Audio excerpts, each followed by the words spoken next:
here in just a minute. What time is it? I'm getting up and going fishing in the morning. It's 9:30. I'll be up for probably 30 more minutes, and then I'll be out. Okay. As soon as I get off the phone with you, there's no promises once my head hits that pillow. Because I'm one of those people, if my head hits that pillow, I'm gone. So I'm done until the alarm goes off. All right, bro. Well, I'm gonna holler at you tomorrow then, and Okay. we'll talk a little bit more about all that stuff. Hell yeah, brother. Just give me a call. I'm gonna be jacking around. I'm gonna go fish a new spot and see if I can find some fish. But I'll be up the lake all morning, so just give me a call and Nice. we'll talk. Okay? All right, we'll do that. All right, buddy. It was good talking to you. Hey, you I'll too, holler at bud. later. Take care. See ya. What's up? What's up, everyone? I'm just trying to get. I am not organized. I mean, like that's anything new here. I got to shoot an invite over to. I think old Jeremy's gonna come over. I think he's gonna come over here and try and hop on here. I think I unmuted myself. You guys will have to comment in there if you see or if you hear me. What am I doing? I think that's it. Is that it? I don't even know what his email is. Let me know if you guys can hear me, please.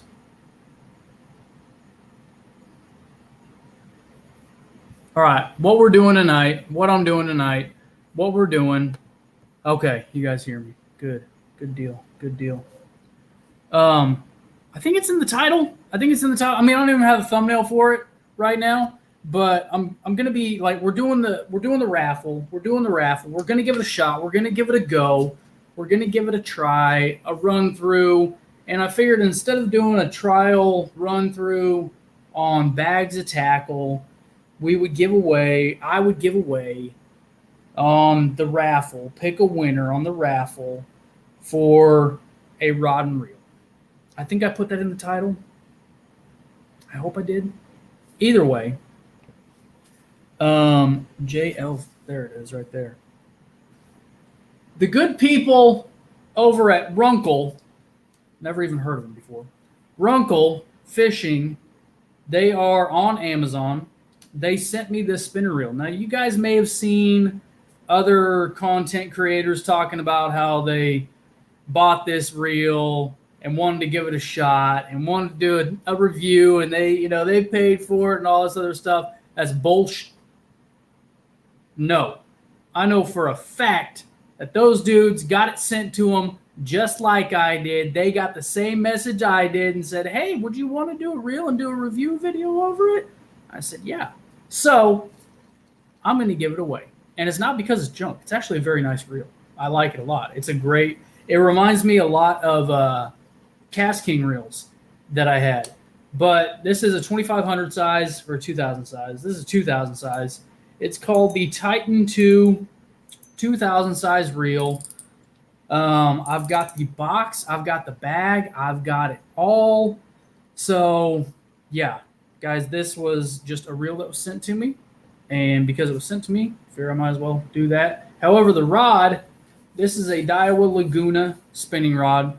7-foot, medium light, extra slow.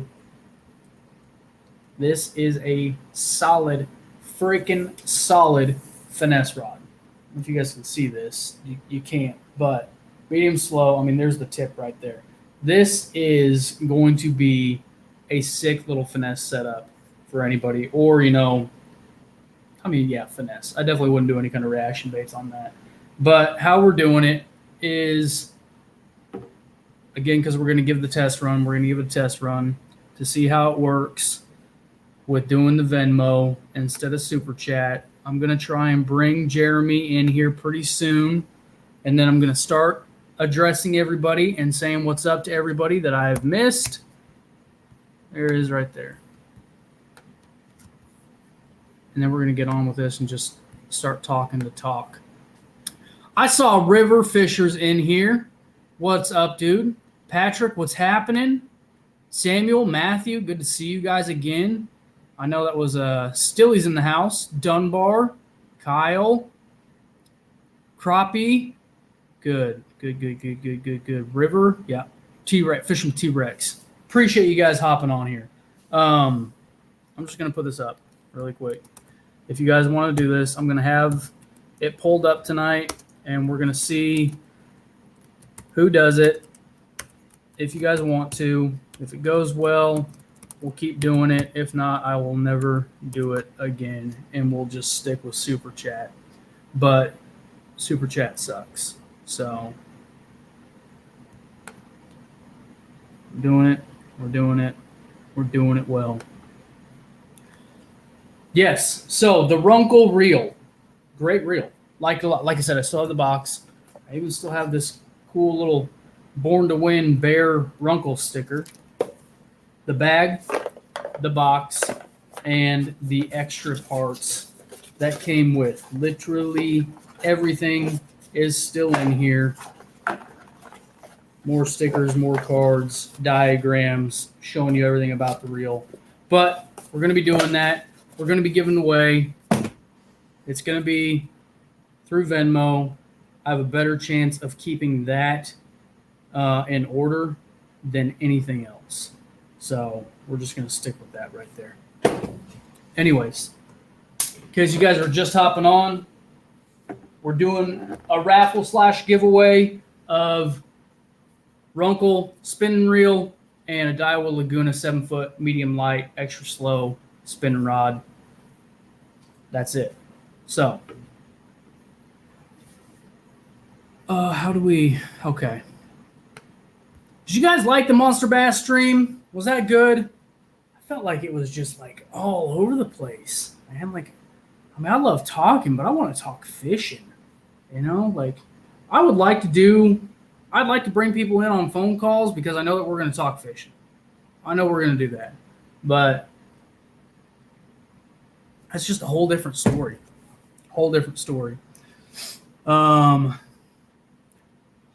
Let's see here.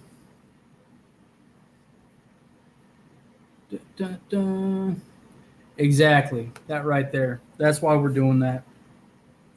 So, dude, 10 Huntsman, it's all good, man. It is all good. Don't sweat it. It's just on here, like on StreamYard, it is extremely tough for me to keep track of every super chat. Like in the YouTube studio, it's a lot easier.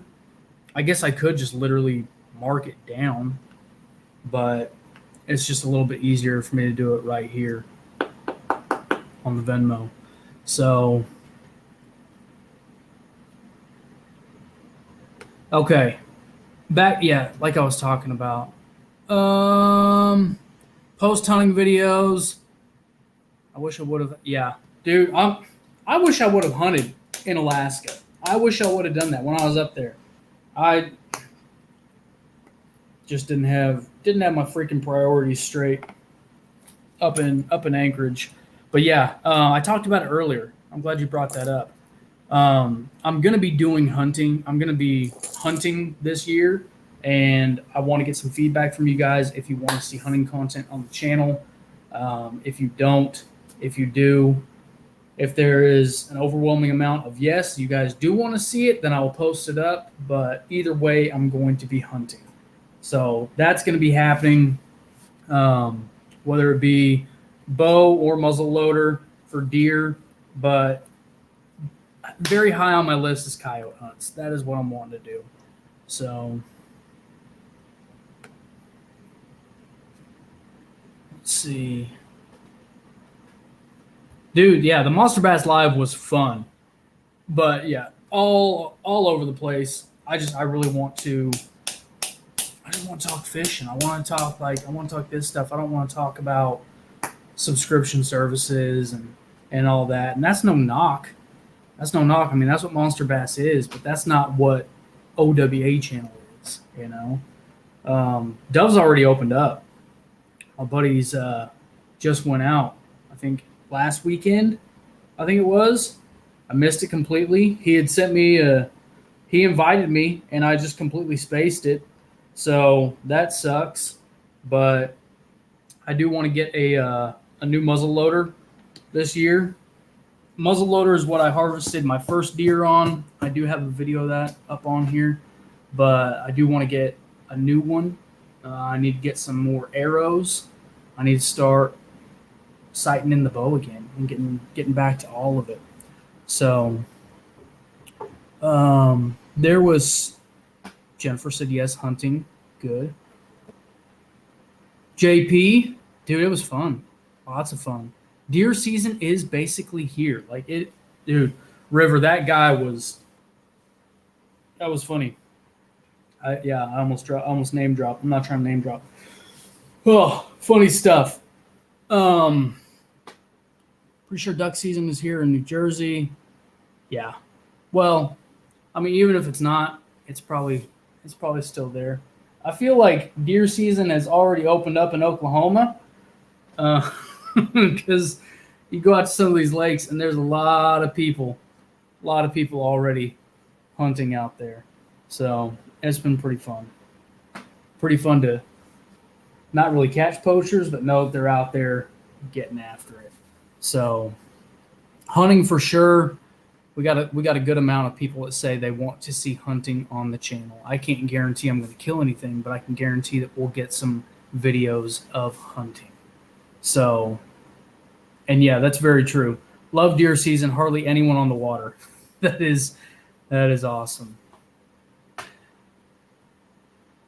Dude, yeah, it was when he called in. That was pretty awesome. I was actually texting Rudd during when that guy called in, and just going over and over and over. So, oh yeah, Huntsman, don't get it twisted. Dakota is trolling you hardcore. He loves him some venison. He did tell me that earlier. However, he did ask me why I would need that much gun when I showed him a picture of my AR. So I like to think that he's still a little bit of a snowflake. So Vince, what's up, dude? Yes, we're definitely gonna have some hunting content. And not only like on here will I do hunting content, but I do want to go out and record for Okie, and I want to record for Steve, the OK Fisherman.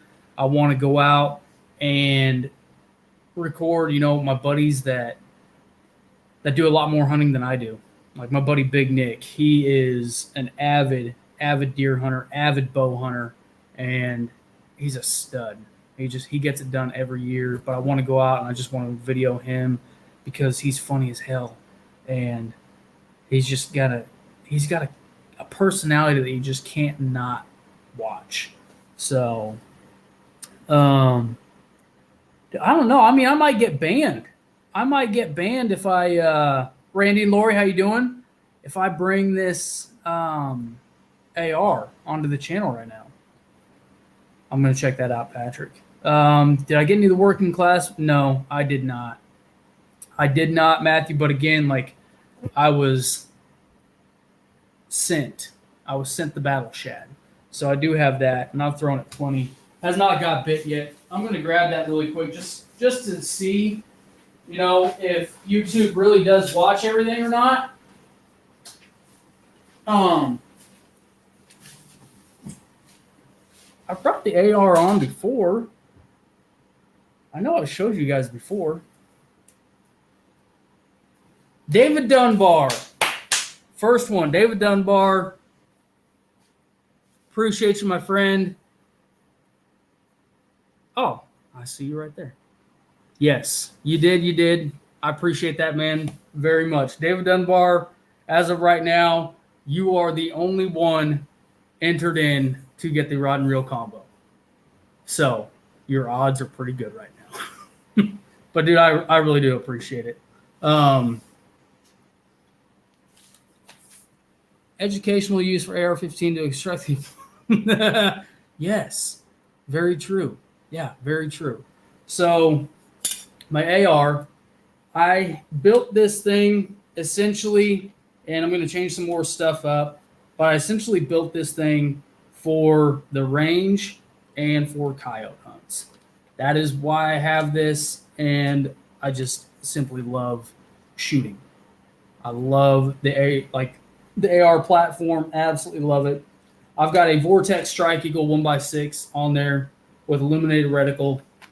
The illuminated reticle is red or green or just red. No, it's just red. It is a mill dot. And this guy right here is a Troy Upper with a Rise Armament barrel. Rise Armament is actually out of Broken Arrow, which is here in Oklahoma. Triple chamber brake. That thing is extremely loud, but there is little to no rise with that brake on there. It's a 223 Wild barrel, and so, I mean, 5.56 and 223, no issues whatsoever. The bolt carrier, you got a Raptor grip or Raptor charging handle on there, but the bolt carrier is also Rise Armament. You see how dirty that is, needs to be cleaned up, but went with the stainless on that.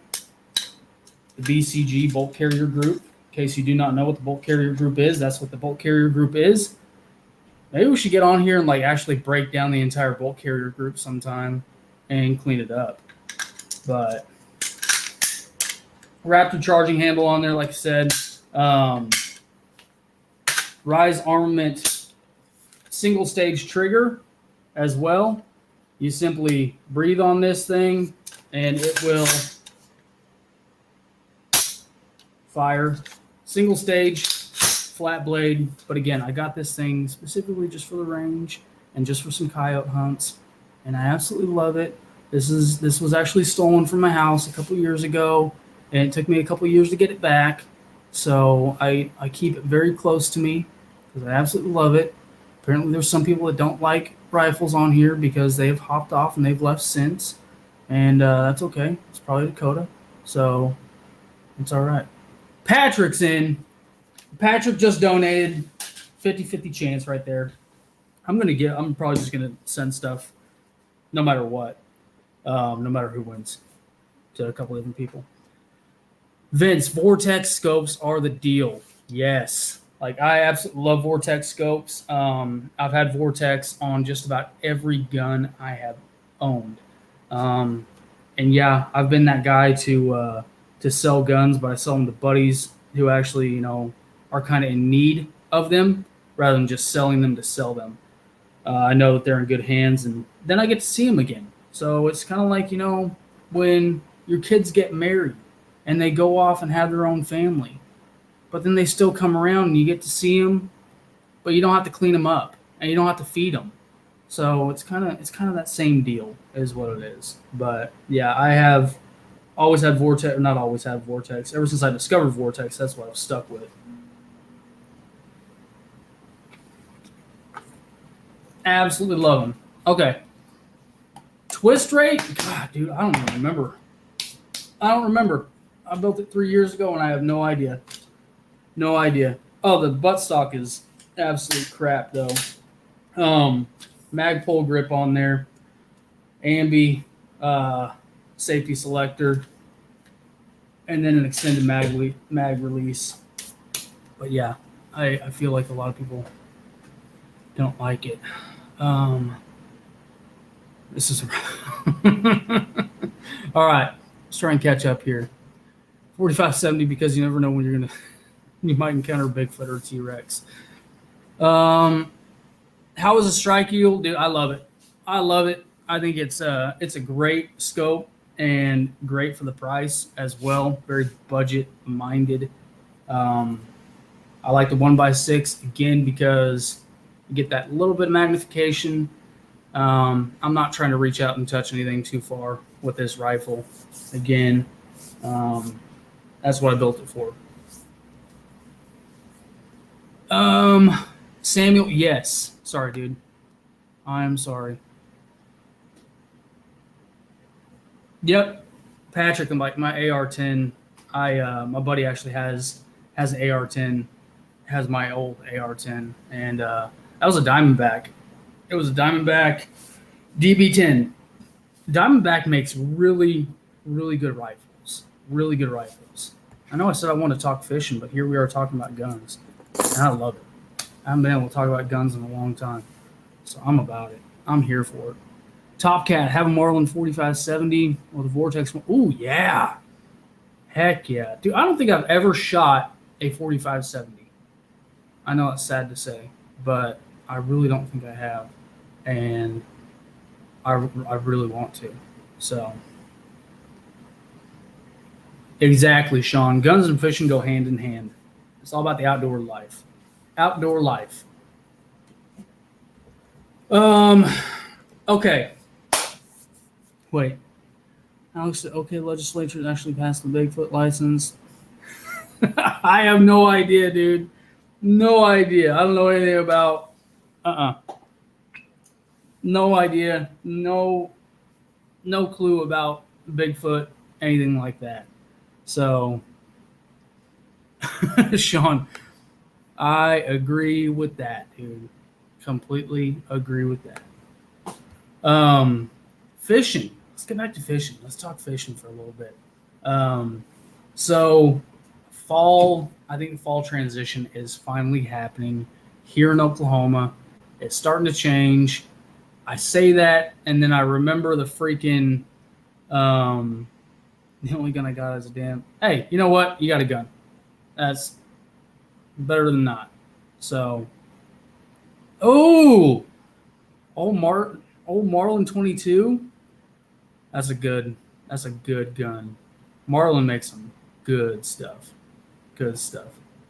Fall. So this weekend it's gonna be back up in the hundreds. Like Saturday and Sunday it's gonna be like 99, 98. So it's gonna feel over 100 degrees again.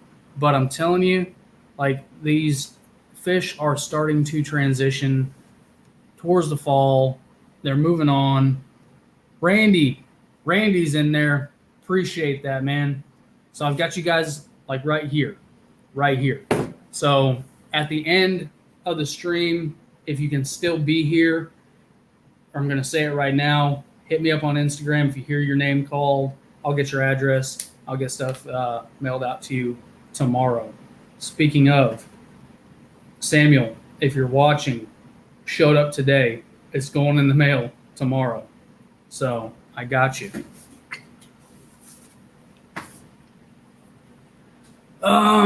Do swim baits like the S way we're working the fall? I would think so. Here's my thing with swim baits, guys. Like, I mean, I love to throw swim baits, but I'm not a swim bait exclusive fisherman. Is simply how it is.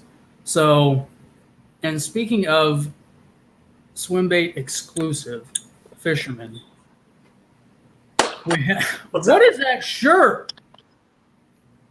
Little Yankee. Okay. Now, I know I just brought him. I can see him laughing right now. I don't do the Yankees. A Yankee living in Texas. You didn't tell me that I couldn't wear a Yankee shirt. Man, I figured there would be like a Monster Bass shirt or something. You're hyping that up, dude. We got the banner back there. You're hyping that up. Oh, I got my boom boom. I think I do it tied on still. Maybe not. I don't know. That was smart, though, man. That was very smart. So, Sean's in there, too. So, dude, like, tonight what I'm doing a test run because I've talked about doing it before. Because, do you know about Super Chat? I'm aware, yeah. Yeah, you do. Super Chat takes 60% of the donations. Yep. So, I'm doing the Venmo thing, and I'm giving away the Runkle reel and a Daiwa 7-foot medium light extra slow spinning rod. Nice. Have you seen these Runkle reels? You probably seen them on so. Instagram. I don't know. It looks very similar though to the. It looks really similar to the Cast King Sharky 3. It does, doesn't it? I mean, like It feels just like the Sharky 3. I had the Sharky 3 or the Sharky 2. Yeah. So I had the Sharky 2, and I 100% believe that this is just maybe another Cast King company. Like that's really darn similar. Mm-hmm. But the reel is smooth. It feels just like the Sharky. And I mean, I loved that reel. It's great. But I was talking about it earlier, and there were some guys on Instagram and YouTube talking about, you know, like they're going to do a review over this because they picked it up from Runkle. Nobody picked it up. This was sent to them, just like it was sent to me. Ah. To some content creators. You might even have a message request in your Facebook. I haven't seen it. They might. So, I figure what better way to do is just, you know, to give it back. But I'm doing the Venmo thing. I put the Venmo in there. We've had some guys donate, and what I'm going to do is pick a winner at the end and ship it out tomorrow. Yeah. And yeah, that's honestly, smart. I'm probably just going to ship baits to everybody that donates. Is what I'm going to do. So yeah, because, that's smart. Yeah, that whole super chat thing, man. Like, I don't know if you saw it, but the night that I was on with Alex Rudd, he raised that night on his live feed like almost, I think it was like $2,200 somewhere in there. But like literally, I mean, nearly like a third of it was taken from YouTube. Yep. And he still actually out of his own pocket still matched and gave the full amount that was raised, which was tremendous. But yeah, that was pretty crazy. Yeah, dude, it was. It's that, and not only is it like taking money away from the creator, it's taking money away from the people that are donating. Yeah. You know, like that's the thing that upsets me just as much, is because you got people that are donating to help support the channel and help support you, and their money's going to waste. So that's why I'm doing the whole Venmo thing tonight, and I'm giving it a shot. And like I said, I mean, I'm gonna ship baits to everybody that donates, because I would feel bad picking only one person. We get one person to get the rod and reel, but anyways, so you and I are going to be fishing. Yes, sir. The 18th. Where's it going to be? You got a place? Mm-hmm. Okay. Yep. I got a couple. Okay. I got a couple. Are you more comfortable on the bank, or do you want to be on the water? I will always offer the water. Yeah. Yeah. We're not gonna beat the banks. And my boat should be back up and running by then too. Nice. Okay. I got trailer tires ordered tonight, so they'll be here. So I'll be good to go to head down there and get it done. So, can you see the chat at all? Let me see if I push this button, if I can see it. Okay. Yeah, I can. Good. Good. Yep. I'm going to turn this around really quick. So hang on one second while I adjust the camera.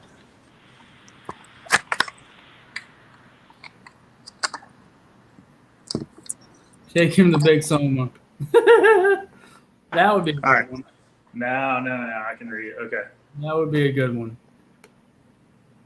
Yeah, Big Soma. I've seen that on the map before, and it looks like a pretty good grassy lake, but of course it's 4 hours from me. So yeah, it's it may look good, but it is one of the most pressured, like by size of lake around here. I can see that. So much pressure. Todd Lester said, put that up there really quick. It's tough, man. It is very tough. I'm laughing at Dakota's comment too. Oh yeah. Dude, Peyton Schumacher, thank you. Had a donation from Peyton on there. So Big Soma is at the read Jeremy's comment.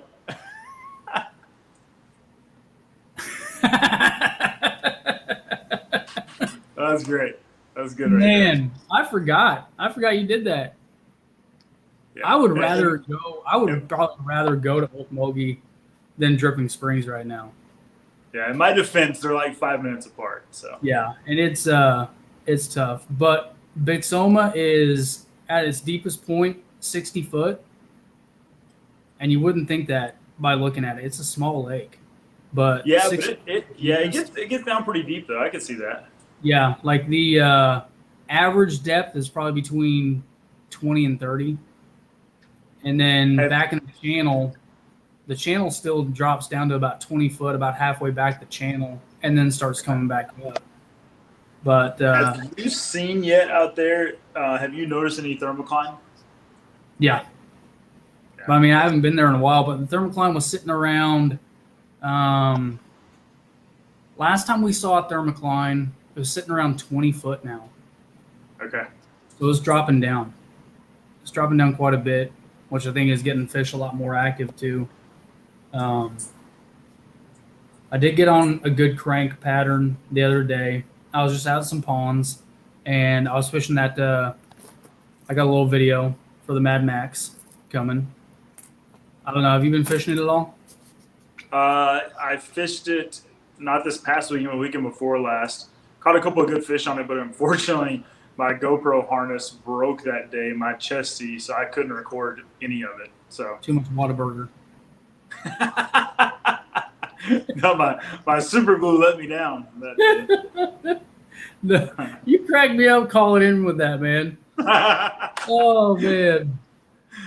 That was perfect timing. I couldn't have planned that any better. Yeah. No, but Big Soma, that's where I caught that last one on the Mega Dog. And that 24, that 24 and a quarter inch, that was that's why I was so hyped about that, because that lake is just so pressured. But, to be able to catch a good sized fish out of there is awesome. It's really not. That's an 8-9 pounder all day if that fish, been eaten. Yeah. Yeah. And the frame on her, I'm telling you, the frame on her, she's a 10 pound. She's a double. Yeah. I mean, she was so tall, but just paper thin. But that lake is not as difficult as a lot of people think, but getting the quality fish is difficult because they've seen so much, and it's the same thing that I've always said, like, big fish don't get big for being dumb. Yep. So to catch one like that, you gotta do a lot of kind of off the wall techniques to get on those, unless they're on a bed. Yeah. Or as Steve would say, they don't get that big without eating a bunch of big baits. Yeah. Or big bait Todd, fish. check this out. I know Todd's not been watching right there. Yeah, dude, I caught it on the Mega Dog. I caught that out at Big Soma on the Mega Dog, and she weighed 5 pounds 13 ounces. Yeah, she was just. That's crazy. Because on average, a 24-inch fish should weigh about 8 pounds. Yeah. That's a pretty good rule of thumb. And I always remember that because in Texas we have the share lunker program that the Texas Parks and Wildlife Department runs, and those are the qualifications: is either 8 pounds or 24 inches. And if a fish is over either of those, they consider it to be a share lunker. But at the same time, the slot at Lake Fork and even Lake Athens and a lot of Texas lakes, the slot is 16 to 24 inches as well, where you can't even put a fish of that size in your live well. Like, you have to, as soon as you catch it, you have to release it immediately if it's in 16 to 24 inches. So that's how I always remember that kind of 8 pound, 24 inch correlation. But yeah. Dang, let's see here. Respect that better. What are we talking about here? Oh, dang. I fell way behind. I don't know if my internet glitched or what, but I just had 75, okay, maybe just 5 or 6 comments pop up. Southeast, no, you did not. Did not miss the raffle. It's going through Venmo is what it's doing. And what I'm doing is everyone's a winner tonight. But everyone who donates on Venmo, I will pick one person that wins the rod and reel. But everyone who donates is a winner tonight. You're going to get something from me. And not just one thing, but I'm going to send you guys some baits is what I'm going to do. What they are yet, I don't know. I'll just go through my personal collection and my overstock and overflow. You were talking about charity. and how you had that charity thing going. Rudd and I were on the phone ahead of time. Like, I was almost late to the live again. But Rudd and I were talking, and he was asking about anywhere around here. And I know of a group, it's called Eagle Ops, and I'm going to reach out to them. And I need to reach out to them anyways to try and get stuff with the VA going for myself. But I am going to try and do that. And then I will be down in Texas for, what is that event called? The one that I texted you? Yeah. You're coming down? Yeah. Really? Yep. Fishing for Freedom? Yep. Yep. Are you bringing your boat? I don't know. Possibly. Okay. If I do, I feel bad for whoever's fishing with me. Hey. There's no room. But yeah, Fishing for Freedom. I'm definitely going to be there. The guy was on, he actually called in on the Monster Bass live and asked me to come down. So sweet. Well, he and I were talking as well right after the video. And that's why I texted you. But yeah, I signed up as well. So I'll be a boater that weekend. Sweet. This is Thank from you. Dakota for you. I don't know if you can see that. Say that again. Dakota sent you a message on here. Have you said using a jackhammer? Oh, no, she's talking, or I'm sorry, Dakota is talking about Jeremy Askew, I think. Oh, okay. I think. I mean, I'm happy to take credit for putting something on the fish, but Oh, I see that now. I don't think they're referring to me. I'm an idiot. Jeremy Askew, good for you. I see that. He just said, that's badass, Dakota. And fishing the Southeast, Waterburger was fantastic. Dude, I want some Whataburger. Fantastic. Wife's having sushi. I like sushi too. I like sushi too, but I'm just not feeling sushi tonight. You know? Yeah. I don't know. So, sushi's more like a lunch thing to me than a dinner thing. But So yeah, so Fishing for Freedom. For those that have you told everyone about it, like what it is? I literally, like, you told me about it a while back, and again, like, I can't remember anything, dude. I've got TBI. I can't remember. So, Well, please. so it's pretty. I'll share what I know. So it's apparently a massive tournament in Killeen, Texas, which is where Fort Hood is, and the tournament is held on Lake Belton, which is right outside of Killeen. And what they do is they have military, so vets or active duty, and I think first responders too, if I'm not mistaken. But I know for sure military sign up, like, you know, guys, I guess men and women who do not have a boat.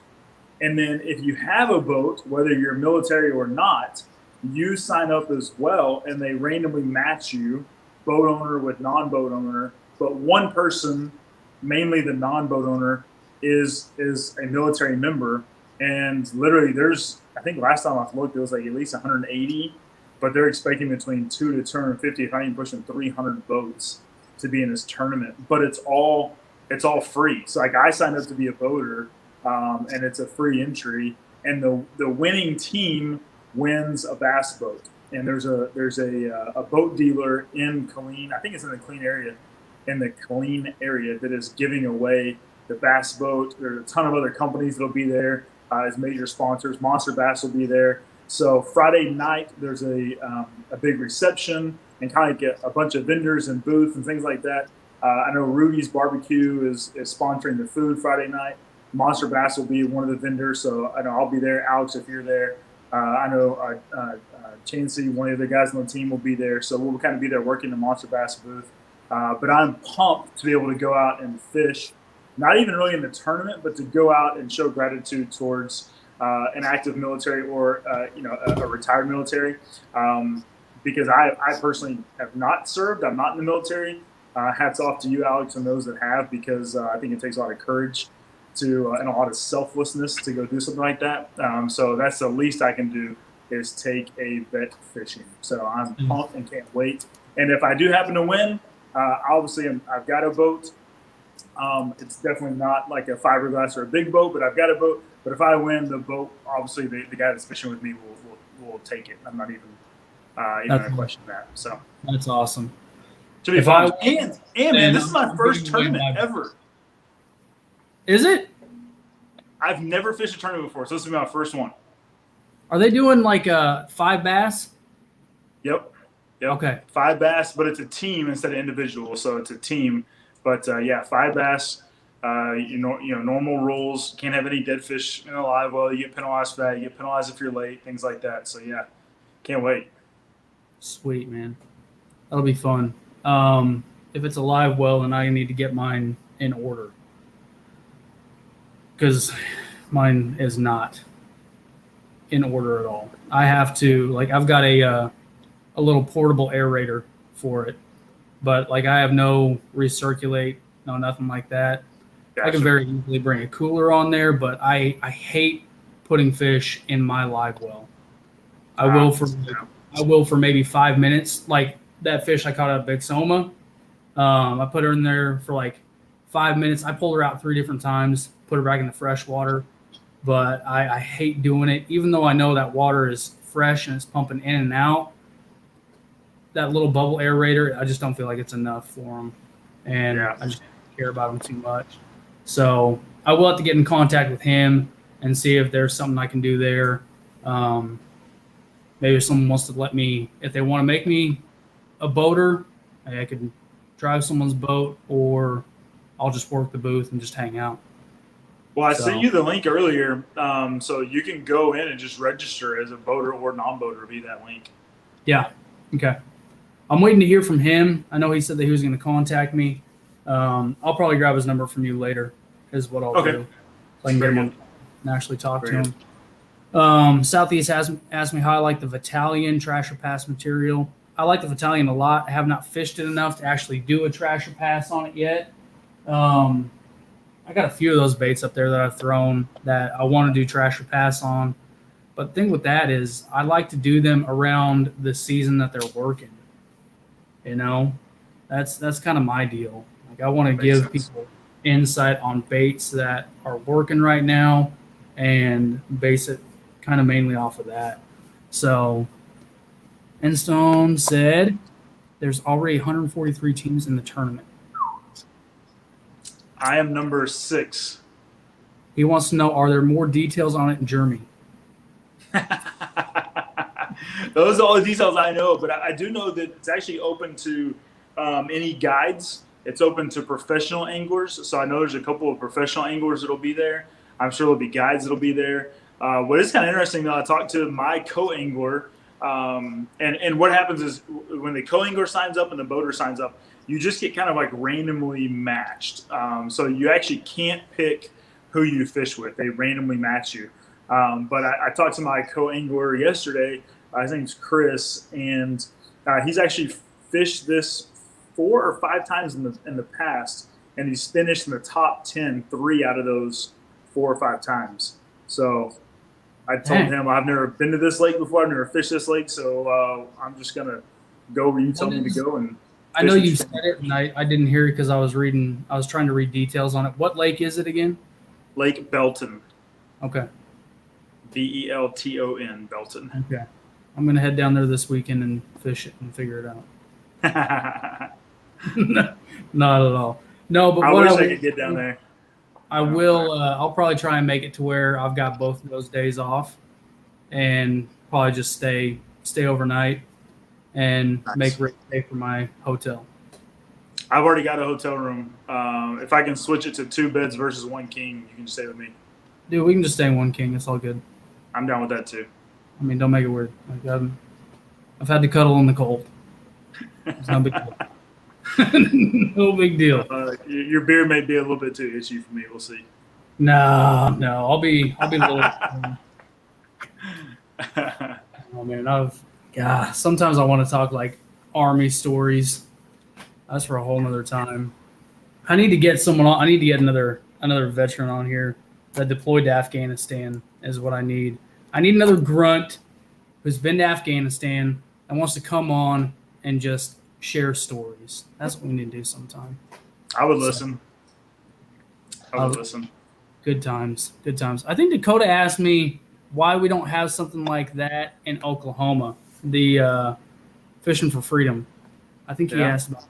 And that's something that I really want to talk to. I know Eagle Ops, they put stuff on for vets. They have, little things to go fish and stuff like that. But I'm going to try and get more involved with them in that and share my story and hopefully pull some other guys out, because my unit, a lot of people don't know this, but my unit, 3rd of the 509th, when we deployed, we ripped out, which means we took the place of the guard unit from here. Okay. From Oklahoma. So I've met guys that were on the same cops that I was on, that walked the same trails I did, drove on the same roads, and they got messed up. I mean, they got messed up. Like there was no reason for a guard unit to be in that AO, that area of operation at the time. And I know I talked to you a little bit about it, but I didn't realize that Lunkers was there the same time I was. So, like, I want to know, I don't know if I have to, like, read something from his book to find out where he was, but I'd be curious to know where he was, especially being attached to, an SF unit, because we worked alongside a lot of those guys. So, it'd be cool. His book was good. His book had a couple of war stories in it. It's kind of half personal, half war. Yeah, I'd be curious to find that out. Top Cat was in Afghanistan in 2004. Dude, that's wow. Whew, that's what I'm curious, Top Cat. What region were you in? I was Paktia. I was in Paktia province. Paktia province, if you guys don't know, that is right alongside Pakistan is where it is. I'm trying to think of any big city that is like related to it. But I mean, it was, I loved it. That's all I want to get on. I just want to talk about it. It. Yeah, guys, definitely give Top Cat a big thank you for his service. Absolutely. 2004 was no motherfucking slouch. That was a different time. Hey, I'm going back a few comments here to Fish in the Southeast. Says, OWA, I saw your fellow Ragebug fanatic. They bought all of their town's Bama Bug Ragebugs and asked if I'm a fan as well. If you want my honest opinion, I will give you my honest opinion on the 3 bugs that I've used. Right, the Bandito bug, the Rage bug, and now the I guess it's not called a bug, but the Adrenaline Crawl. The Bandito bug, I'm not going to say anything negative about Guggen baits, because the Bandito bug is what I landed my over 8-pound PB at Lake Fork on.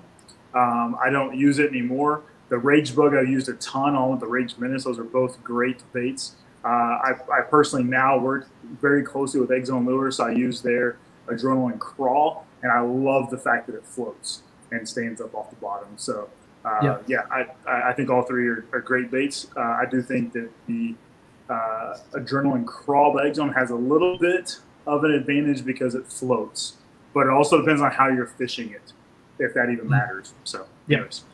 I think that's key right there, is how you're fishing it. Like for me and the Rage Bug, very rarely did I ever drag or hop. I swam. Yeah, you swim yours mainly, right? Yeah, that's mainly what I did, and had a ton of success on it. Haven't thrown one in a while, honestly. Well, no, I have, but not like on a regular basis. Yeah. I think the Bandito bug is great. I think one reason why it was so, besides the fact that, Guggen just took by storm, the whole industry, I think that's one reason why it did so well. Put in the hands of a lot of other people, and a lot of people that didn't know that there were other bugs out there. So it's been great because like for me, that's how I found the Strike King Rage bug, was because of the Bandito bug. Which is interesting because I don't know this for a fact, but I know enough about business and patents to know that this is likely true. I would be shocked if I'm wrong in stating this, but the original Bandito bug used the patent from Strike King and the Rage bug. The reason why I say that is not to say that Guggen took something of Strike King's and reinvented it. It has nothing really to do with that, as much as I can almost guarantee you that Strike King was receiving residual payments off of every Bandito bug sell because of the patent that the Bandito bug and the Guggen squad was using, which is why there was a reiterated version of the Bandito bug that had two phalanges or two ridges on the claw instead of one, because then they can move away from Strike King's patent and go to their own. And I'm likely guessing that allowed them to remove the residual aspect back to Strike King. I don't know that. That is just a complete hypothesis and a guess. But either way, smart business move by both Guggen Baits and Strike King, if you ask me. Oh, 100%. 100%. And that's, like I've always said, those guys, first and foremost, were absolute geniuses of businessmen when it came to the whole fishing industry and what they did. Just out of control. So, yeah, you know this, Alex. I've never shared this publicly. I thought about doing a video on this sometime. So you guys let me know if you'd want like a more in-depth video on this. But Rob Turkula, Lunkers, literally lives like, I'm looking out my garage door, like right across the street, like one house away from me for over a year. So he and I talked often. Like I would literally see him every morning, leave to go film, every afternoon come back from filming. Like he, literally would see his boat before he was leaving to go to Florida for tournaments, his, camper, everything else. Yes, Cammy also lived across the street with their Yorkie. So it was kind of interesting getting to know him from that perspective on probably a more personal, like no camera on perspective. I never fished with them, never asked them to go fish. It was more of literally just more of like a neighbor type of, getting to know each other. But we talked about fishing a ton. But it was pretty interesting just getting to know him from a different perspective than what you always see on a YouTube video. Yeah, and I think that's cool, being able to see, because a lot of people, the camera shows a different persona of people, like me in particular. I mean, I'm actually, and a lot of people wouldn't know this, but I was extremely introverted, shy, quiet, and that's how I was. So, I mean, like guys that I went to high school with, they're just like, where the was this? Like, who are you now? So, but I mean, I definitely try and be the same person that I am in person on camera, It's so funny. I'm probably the opposite. Like calling in tonight on the Monster Bass show. Yeah. That's actually like probably how I am almost all the time. Like I'm just act dumb and stupid. I'm very sarcastic. But when I'm filming a video, I'm usually like try to present myself to be more, not necessarily professional, but just more, I don't know, like not, loose and cutting up like I normally do. I don't know if that's good or bad, but it's interesting because I'm probably the opposite where, when the camera's not on, I guess you could say probably way more fun. Now I got to address this really quick. So Upstate Angler said, I got some 6 Sense Divine swim baits. They all split on the jig head holders, not a flexible plastic at all. I'm curious. Now I know I saw some of you guys talking about screw locks on there. What size swim bait was it, and what kind of bait holder was it? Because me personally, I love the Divine. I think the Divine is a great swim bait. I love it for A-rigs, and I like to use it on the jackhammer. Now, on the jackhammer, it's got that wire bait keeper. So it's like almost the same diameter as the shank of the hook. If you're running into like molded bait keepers, I think you're definitely going to run into that. So like take the Beast Coast Gorilla Swim. That bait keeper right there, dual-sided molded in there, that is definitely going to split those things. So screw lock definitely helps. and then putting it on anything with a wire, like a jackhammer, which I don't have in front of me, surprisingly, but I have this V9 spinnerbait. Anything like that, on the shank of the hook, it's going to fit on there a lot better. Now, I think the Divine really shines in the colder months and in the fall because it's got such a tight kick to it. It's a very tight kick. So I do like that. I had a lot of luck on that last year, having it on a Chatterbait or the A-Rig. However, just this last video that I did where me and Chris went out and we were catching them on the underspin, catching them on worms, I was using a 4-inch spark shad on that. Now, the deal you run into with the spark shad is that body is so big, a lot of underspins it won't work on because that belly is so big that that blade will come down and it will not be able to rotate. So the underspin that I primarily like to use are blade runners. I don't know if you've seen those. Mm-hmm. They've got a I don't even know if I have one tied on over there to show. I think it's actually in the corner. But the blade runner's got a longer head that dips down before the barrel of the swivel, and that's one that I feel like you can even burn that thing. It does not roll. But Spark Shad is money for the fall because it's got a really wide kick, and they were going for the Spark Shad like over a Rage Swimmer. We tried different swim baits to see if it was the color or if it was the action, and it was just consistently the action of the Spark Shad. So, you mentioned certain baits working well certain times of the year. What I've found as well is different manufacturers use different types of plastic or obviously different molds, right?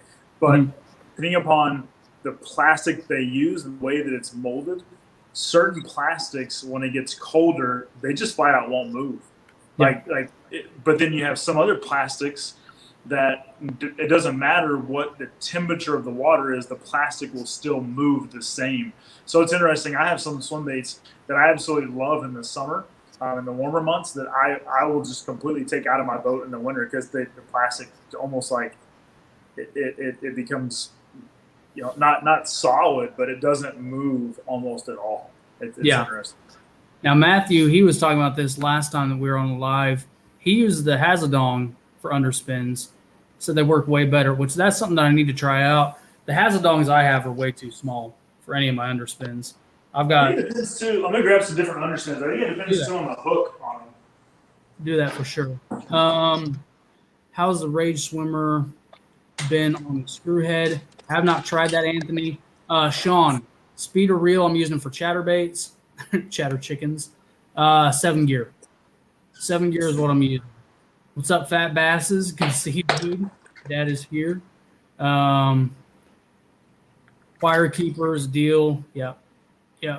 Plastic savers on those wire keepers, which, a lot of the time you can't get there. A lot of the time you're going to get the molded ones. Like on the Gorilla Swim, it's such a big hook. I know I've showed you guys that before. It's such a big hook, but they put the bait keeper where it's going to be a little bit different, and it holds onto those trailers really well. I got the Flush on there right now, which the Flush is another really good chatterbait trailer. I don't know if you've tried that yet, Jeremy, but what is it? 6 cents Flush, which I know you like the Swammer. I don't think I even know what the Flush is. It's the Fluke from 6 cents. Oh, gotcha. Okay, that guy right there. So here's a good example. All right, so here's a couple different underspins. First of all, here's two weedless ones. One of them is 4/0, and one of them. So this is actually, I think this is a 3/0 owner, and this is a 5/0 trocar. You got to go to your left, right, your other left, right there. There you are. Okay. So depending upon, which, it really doesn't even matter, because if you notice where the blade hangs, it's so far down on either of these that the plastic isn't really going to matter. So let me show you with the plastic on. So this is this one with the plastic. So see, like that plastic's not going to interfere because that blade is so far down, right? But if you're using an underspin like the Roadrunner, like this one, then that blade is really close, right, to the hook in the plastic. So in this particular case, you have to use a very thin profile swim bait. This is the. I'm gonna see if I can find an underspin here. Yeah, so this one's the Castaic Lures, the Jerky J, but the swim version. So that one's a really thin one. Big Bite Baits also makes a really thin, the Cane Thumper, really thin profile. So it kind of just depends on the underspin. If you're throwing a weedless one, not weedless, but you definitely want to look to see how close that blade. I'll try to show you as best I can how close that blade comes, and how thin your plastic needs to be. So yeah, I do like throwing the swammer a lot, but I'll even take the swammer sometimes and cut the bottom of the plastic so that it doesn't interfere with either an underspin or even on a swim jig sometimes. So they're literally all in my car still from last time I went out fishing. So I was hoping to show the. Jeremy also mentions the well. One thing I've seen about the well is if you're using it on a screw lock like this screw lock will pull out, just straight will pull out a hole right in the nose of the well on a decent fish. And then it's not, you can't even begin to put it back in because literally it's like a hole right straight in the plastic. This will just pull it straight out. I don't know why. I don't know if there's something in the mold, but the well does that. It's interesting. Huh. Now, talking about like the difference between like a weedless, like a screw lock, like a flashy swimmer to a traditional underspin with the exposed jig hook. In the fall, I know, where was it? I highlighted it. Like my comments are coming way afterwards. Someone said that underspin really shines in the fall and the spring. So what we were dealing with that day, this past weekend, is there was no in between. These fish wanted it or they didn't. And we got a lot of short strikes on stuff. And I mean, I don't know what, I must be cursed by live scope because every fish I caught, never saw him. Like you watch that video, Chris's foot is on the pedal and he's fishing too. So he's watching his bait the majority of the time and watching mine some of the time. There was a couple of times that we saw a giant come up and I felt him hit, but it was a short strike. I tried killing it on the retrieve when they hit it. I tried setting immediately. I tried reeling into them. I tried sweeping into them. And not just on big fish, but on little fish too. Everyone that hit it, they actually ate it. So when I'm fishing like open water, I'm always going to go with the exposed hook, underspin. Yeah. Always. You know, or even over grass because I don't want to miss with the weedless presentation. So yeah, see, I don't miss success. So. Oh yeah, I know. Like, I'm kidding. There's no confidence let go of the reel. I'm kidding. Someone asked earlier, who was it? About Sean. Sean asked, what speed of reel do you use for a chatterbait? 7 gear. That's what I use. Yeah, I think mine is 7.5. So yeah, so there's last time I was out, I was using the Stealth. Is that what it's called? Stealth blade? Yep. And that's a small swammer, so 3.5, and that's what I use. Except this one's actually a 6.8, but right around 6.8 to 7.5. I kind of think it's more of a personal preference. Yeah. I've seen plenty of videos where guys say go with the slower one. I've seen plenty of guys that say go with the faster one. I think it's kind of a personal preference. However, I will say that I have learned and throwing the chatterbait to go as slow as you can while still feeling the blade shake. Yeah. So. Which I know, and like that's what like Patrick just said, like a 6 year ratio. That's what he uses for his chatterbaits. Me, no, and I don't know why. It's just the way that I fish that. Kind of like you said, go as slow as you can, as long as you're still feeling the vibration on it. But I've caught so many burning chatterbaits, which is why I like the Jackie, because that is the one that I can use consistently, and I can keep it at a slow, or I can burn it and it does not blow out. It continues to, vibrate. I like the Stealth Blade a lot. I did I'm pretty sure I did a Trasher Pass over that, but Stealth Blade is money in those clear waters or those pressure waters, because that blade really just disappears. So hey, I see Charlie Digital Wells is in here as well. yeah, yep. Using 8-1 thick stuff, that makes perfect sense. Perfect sense. Someone asked about who just asked about that, cutting the tail off. Sean asked also again on cutting the tail off of a swim bait. I will do something similar, but it's already cut off for you on the jerky jig. So I mean, you can see how I'm just like barely even moving and that tail shaking. This is actually I don't necessarily work with them, but it's by Team No Fish. That what do they call this blade, Alex? You know? I don't know, but it's funny that you're showing that, because I've got one very similar from a different company. Yeah, it's I forget, it's called there's a name for it. Someone comment, tell us what the name of it is. It's something blade, the turbo blade. That's what it is. The turbo blade. But that turbo blade with those holes, I will say, man, like those holes displace water really well, and this does vibrate almost as much as a chatterbait does, and they're only like $5 or $6. Yeah. And This then, is a Picasso, is what this one is. okay. And like those skirtless ones, again, like clear waters, find you a skirtless one, vibrating jig. Also, I didn't see, because I suck at Instagram, but Charlie got a new PB. Digital Wells got a new PB. He did this past weekend. Yeah, how big was it? Do you know? I'm waiting Charlie for him to comment. I think it was 7. Maybe I'm lying here. 7.4-ish. I may be getting that confused with someone else. He got it on the Chatterbait too. How big was it?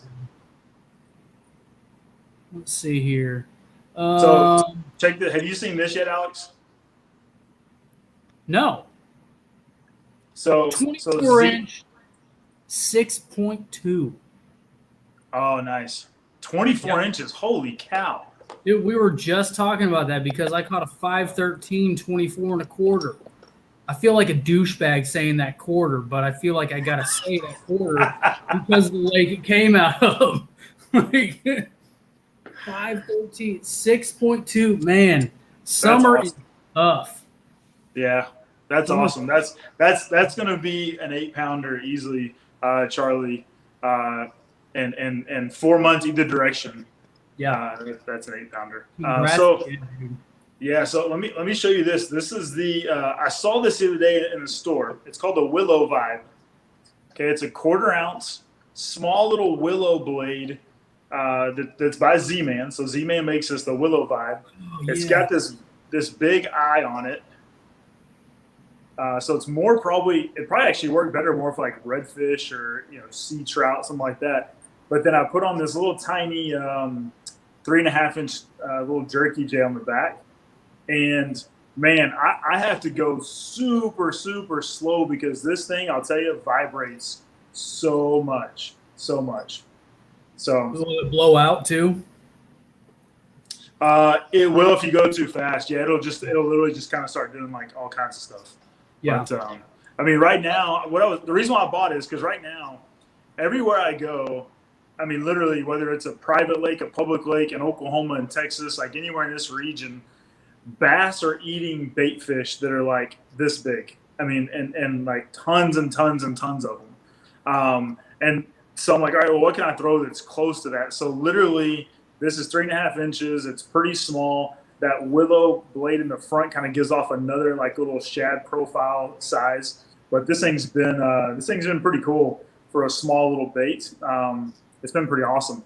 Now, I want to show you guys something to consider with your chatterbaits.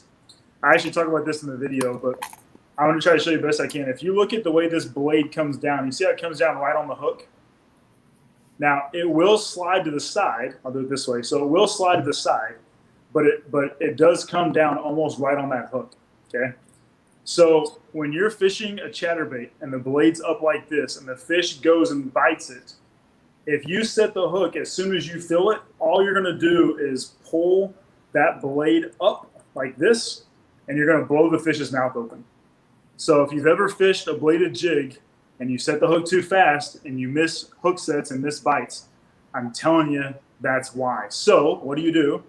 You like literally just as soon as you feel a bite, I mean, almost kind of say like 1,000, and don't even say one, just 1,000, and then like just kind of sweep and reel, and you'll set the hook because that blade will give it time to lay down past the hook, and now you're getting the hook in the fish's mouth versus setting the hook when the fish hasn't even closed down yet. So I don't know if that helps anybody, but it's helped me a lot. Good tips. So you're talking about how they're keyed in on small bait. Yep. You and I have had a lot of conversations about that.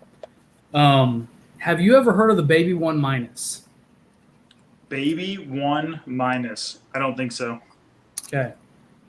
I have got a video coming for you guys, and I'm curious if anybody else here, how many people have heard of the Baby 1-? Before I show this thing, I want to find out how many people know about it. And then talk again really quick because we got some more people in here. The whole raffle thing, what we're doing tonight is anybody who donates on Venmo. I've got my Venmo name in the description. It's in the comments somewhere.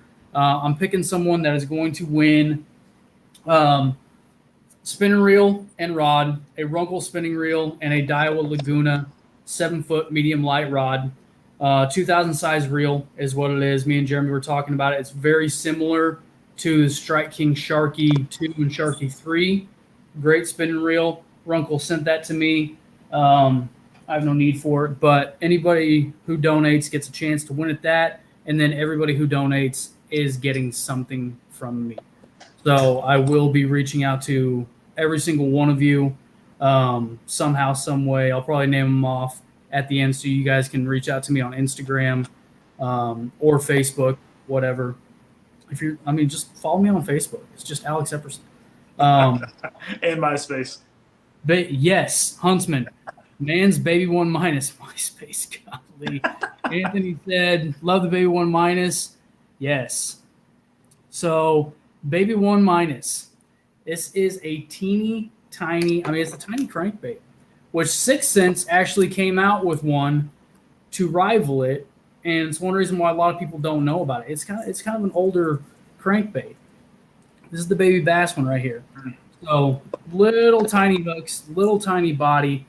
The bill on this thing, it will maybe go 2 foot, maybe, nice. But it's got the hunting action of a 6 Cents movement bait. The wobble on this is extremely wide. But I got a video coming out on that because, again, like we talked about them being keyed in on smaller bait. Yeah. Went out to a little strip pond last night just to get out. I had like 30 minutes to go fish. And I just met a guy out there, and we were talking fishing. He was packing up, getting ready to leave. Turns out he was in the Army, too. He was in the 82nd. He was a combat medic. But I was sitting there talking to him, and I was throwing a big wake bait for a while, and then I was like, all right, I'm going to pick up the Baby 1-. And I was telling him about it. I was like, it's a great little crankbait, showing him the action of it. And I was like, these fish out here in particular, what they do, just trying to give them some tips, because this little strip pit is no longer a secret. It's been blown out. I was like, but these fish, because they just don't have a lot of structure, is they will corral bait at the bank and then just blow them up on the bank. Like, you've seen the videos of the killer whales like beaching themselves for fuel. That's almost exactly what these bass do. Yep. And my third cast, I'm throwing that thing out there and I'm hitting some brush and I'm letting it come up, craning it back down, letting it come up, craning it back down, catch a freaking 4-pounder on it. Nice. So yeah, and he was just like, "What?" Because he was talking about he had only caught a couple of small fish out of there. I was like, "There's a lot of small fish in here, but there's still some big ones." That's where I caught that one on the rat, but I decided to do a video over the baby 1-. And keep this in mind too. For most people that are hopefully watching this video are likely in the South, but the Oklahoma, Texas area, somewhere in there, we experienced a February that is the coldest it has ever been in over 100 years. Literally since I think 1890 has it been that cold before. So what it's done is almost pushed back and delayed what bass are normally doing. So even right now, normally in this part of the summer, bass are nowhere to be found on the surface. They're all down deeper. But what we're seeing is bass are up around, roaming, chasing, but they're chasing literally this is even probably too big, but you know what I'm going to say about this, Alex? This is the Walmart special. You can get 2 of these for $1.20. And I was with someone recently who literally caught 4s and 5-pounders back to back to back on this little bitty bait when I was throwing bigger stuff and could not catch them. But even this is probably a little bit too big. This is even 3 inches. They're a little bit too big for what bass are eating right now. But they're eating these massive balls of bait fish, and it's literally if you say a whale that opens its mouth and has all these tiny fish all in their mouths. That's what's happening right now with bass and these small bait fish. Yep. Huntsman said, "We're not talking about last February in Texas. Don't ever mention it." Fair enough. Dude, Fair enough. Same here in Oklahoma, dude. It was wild, man, and it's just thrown this entire year out of whack. Yeah. But honestly, though, it's made me a better fisherman for different techniques and getting away from my usual stuff and just doing the same thing over and over. It's had me beating my head against the wall to try different things is what it's had me doing. But, you're talking about the small bait. So the day that I went out with my buddy Jacob, we met kind of halfway in Stillwater, and we went to Carl Blackwell. I want to go back to this lake. It's a really nice lake, really pretty. It's well taken care of, and apparently I saw them, but there are some big freaking hybrids in there. And all my buddies, they either want to chase bass or nothing, or maybe crappie. They want to chase bass, crappie, or deer. I don't even hunt, so it's just bass for me all the time. 24/7, all bass. I want to go out and get on some freaking hybrids. They're fun. They are so fun. But what I'm getting at is that day, because it got so hot, the day that I almost quit, that was the first day ever that I almost tapped out because of the heat. And what happened, it got so hot that my chest camera stopped working completely. Just couldn't take it. The 360 cam was shutting off after 7 minutes. I'd gotten so hot that when I drank some water, and I'm not dumb, but I drank water, I drank too much, and I drank too fast. And then about 5 minutes later, I was like, oh no, it's not good. If I throw up, that's even worse. I'm starting to deal with some heat exhaustion right now. If I throw up, then I'm going to be even more dehydrated. So I had to just sit down, and usually I'm the guy that just keeps going and going no matter what. And Jacob had sat down. He's a grinder too. He had sat down a couple times. He had taken his shirt off and dunked it in the water. I had to do the same thing, but that that dropped my core temperature so much. Yeah. Long story short, what the chest cam dying is I wasn't able to show the clouds of bait that have been pushed to the surface like you were just talking about. Is that these fish are pushing bait and they're still in the shallows. It was in 1 foot of water, and you could see the clouds of minnows Yeah. and shad, and you would just see a flash of a hybrid blowing through there. And that's why the spark shad ended up really, kind of catching us the most that day, is that little 3-inch swim bait. Like Yep. that size, that profile is just on it. So Yeah, the upstate angler said that he'll throw or was throwing a 4th ounce Roadrunner, which this one is here, and that's a 3.5 inch paddle tail. And just for comparative purposes, I mean, this is a 3-inch, and even this is probably too big. Now, it's not to say you still can't catch them on a big worm or a spinnerbait or something like that. Like they'll still eat. I mean, I caught one on a 3 or 3.5 inch lipless not so long ago. Like they'll still eat other baits, but they're mainly eating stuff that is smaller than this. I mean, I've seen it in Hot Springs, Arkansas. I've seen it in Oklahoma. I've seen it in Texas on public lakes, private lakes. I'm telling you, that's what's going on right now, like crazy.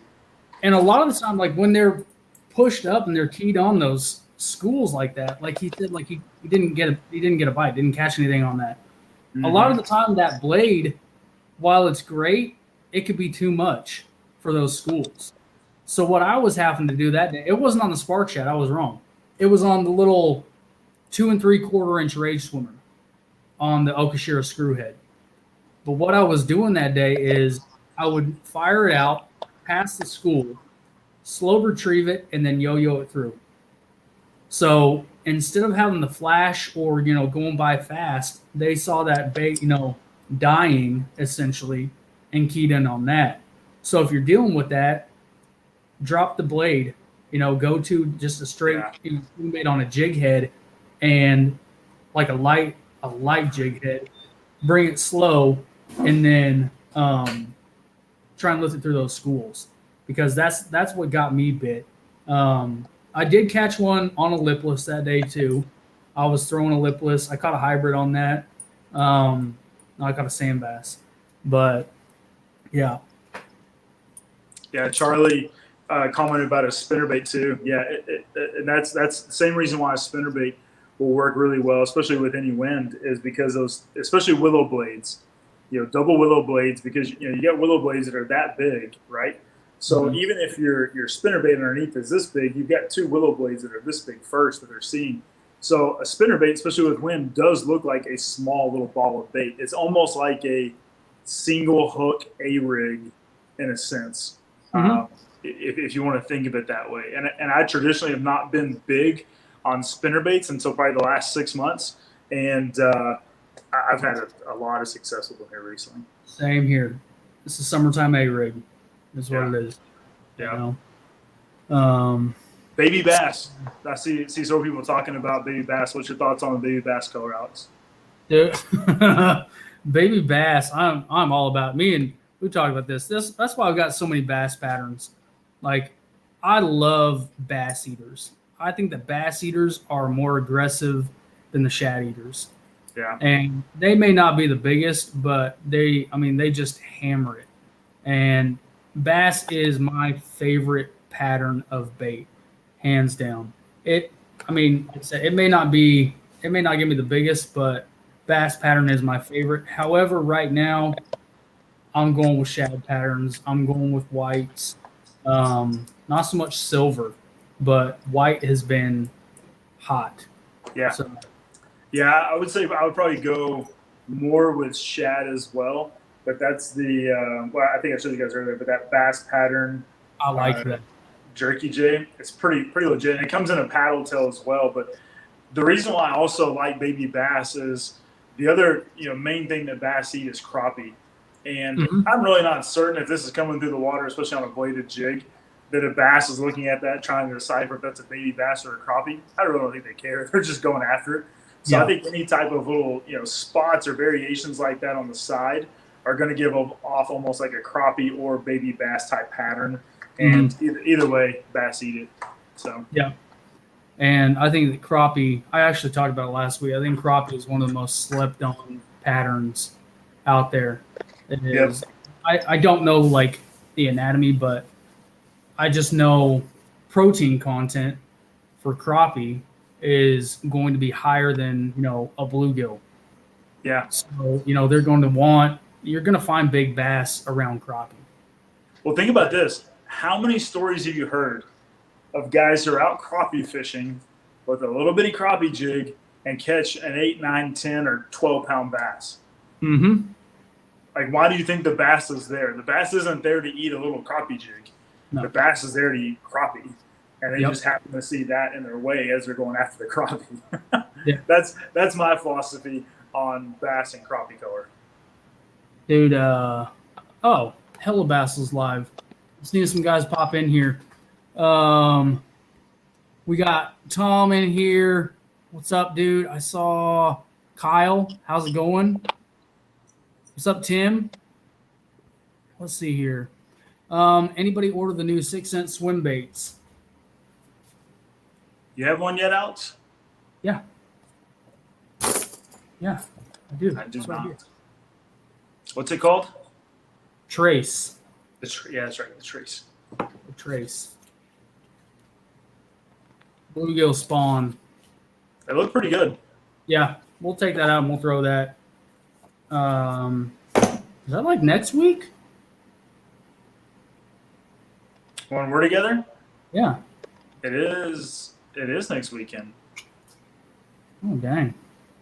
I just live one day at a time. I can't think that far ahead. Yeah, me too. Like 30 minutes ahead of time. Let me know.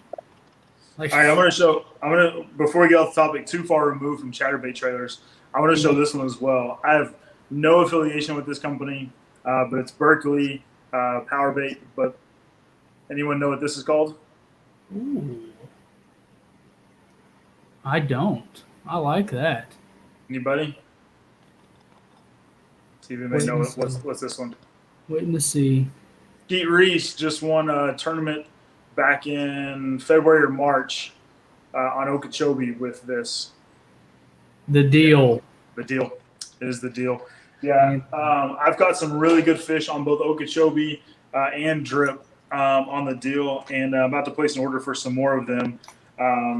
This is another one that I really like. This kind of, it's a black and blue chatterbait, but like an AU color, like almost like a shiner color. But those two little tails back there kick a lot, and they have like a really kind of erratic swimming motion. So Yeah. the deal, it's got some pretty good motion to it. It really does. The problem that I found with it though is no matter where you look, even Tackle Warehouse, they only carry 3 of them, and like Shields carries 3, Cabela's Bass Pro carries 3, and none of them are really the same 3 colors. So if you really want more than 3 colors, you got to go buy it from multiple different people, and that kind of annoys me. So I don't want to pay shipping that many times. I just want to find one person that has them all, and I can't Right. find anyone. So that swim bait that Matthew's talking about. Matthew's the dude knows so much about like JDM about swim baits. Like he's another one of those dudes. That S quad swim bait looks nasty. I want to get one of those. I want to get my hands on one of those. More than anything though, I want a UFO. I want a UFO swim bait. That's gonna be my next one to really kind of like keep an eye out for and pick up. So you have to look those up. They're gnarly. All right, let me show you a swim bait that I recently got, and I'm You got a gonna new need you to tell me. I'm gonna need you to tell me how to use it, Alex. Hang on. Oh, geez. Here we go. Guys, since we got some new people in here, the raffle tonight, donate through Venmo. I'll put it on here again. Someone is going to be getting a rod and reel, and then everyone who donates is getting something from me. So I will name off everybody at the end of this that donated tonight and name the winner, and then you guys can hit me up on Instagram and send me your address so I can get stuff mailed out tomorrow. Tomorrow. What's your swim bait? What is it? You ready? I'm going to show you, and then I'm going to need you to tell me, because I've not used it yet, but I'm going to, probably in that Fishing for Freedom tournament. So I need you to tell me the best way to retrieve it and use it. That looks really familiar. Where'd you get that?